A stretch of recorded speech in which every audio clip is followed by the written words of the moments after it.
चतुर्वेद अरुवेद के ऋषियों तुम्हें प्रणाम। गुरु को आशीर्वाद दें, पाऊँ शुभ परिणाम। बोलिए वेद भगवान की जय। हाँ, ऋग्वेद प्रेमी सज्जनों, रामायण की तरह वेद का भी पारायण चल रहा है। रामायण का एक दोहा से दूसरे दोहे तक रोज सुना रहे हैं और ये ऋग्वेद भी शुरू कर दिया है हमने। और ऋग्वेद का प्रथम मंडल सूक्त जो है 91 क्रमांक चल रहा है सूक्त का। और सूक्त में हर एक सूक्त में किसी में 5, किसी में 10, किसी में 25 ऐसी ऋचाएँ हैं।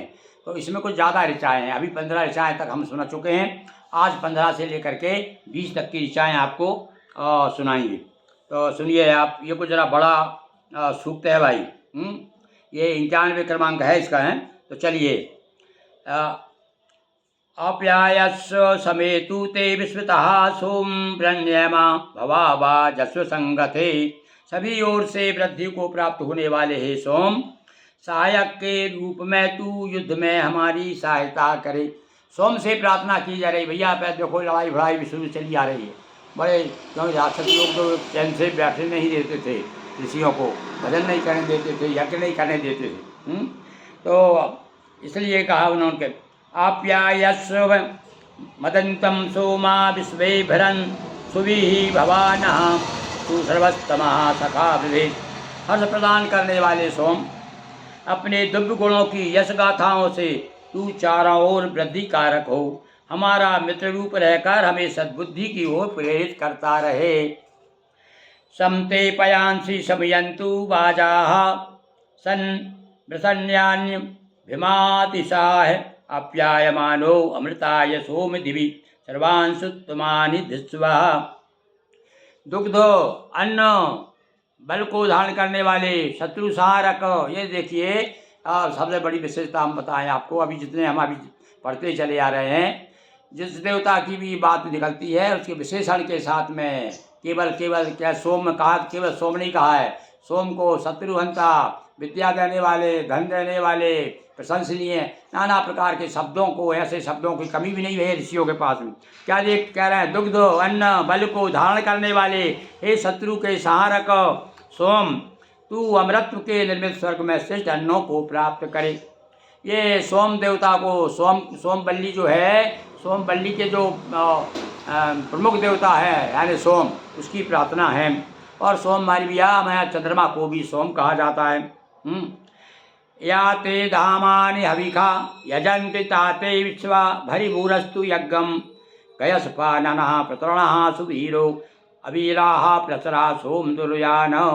हे सोम, अब सुनिए क्या सोम के बारे में क्या प्रार्थना करते हैं। सोम को संबोधन करते हुए ऋषि कहते हैं, यज्ञकर्ता तेरे जिन तेजों के लिए हवि प्रदान करते हैं।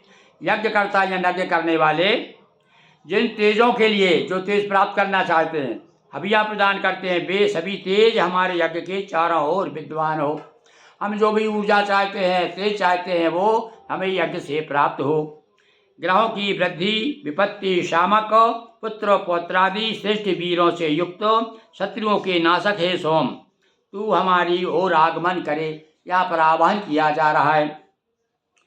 सोमो धनुम सोमो अरवंतमासुम सोमो वीरम कर्मण्य ददाति साधन्यम विदभ्य सपेयम पितृश्रवणम यो ददास दशमयी।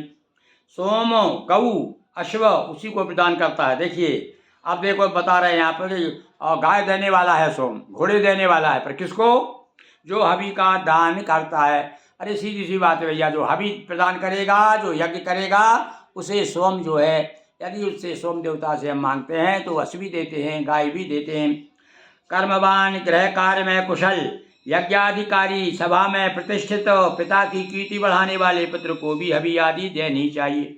देखिए, अब पुत्र के बारे में बताया कि पुत्र हो तो कैसा हो, तो सुन लीजिए फिर से, कैसा पुत्र चाहिए।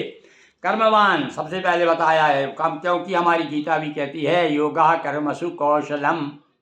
कर्मवान हो, गृह कार्य में कुशल हो, यज्ञाधिकारी, यज्ञ का अधिकारी हो, और सभा में प्रतिष्ठित हो, सभा में सम्मानित हो, जहाँ कहीं भी जाए उसे लोग सम्मान के साथ में आसन दें। पिता की कीर्ति बढ़ाने वाला हो, ऐसा पुत्र चाहिए। पुत्र को भी हबी देनी चाहिए। बोलिए वेद भगवान की जय।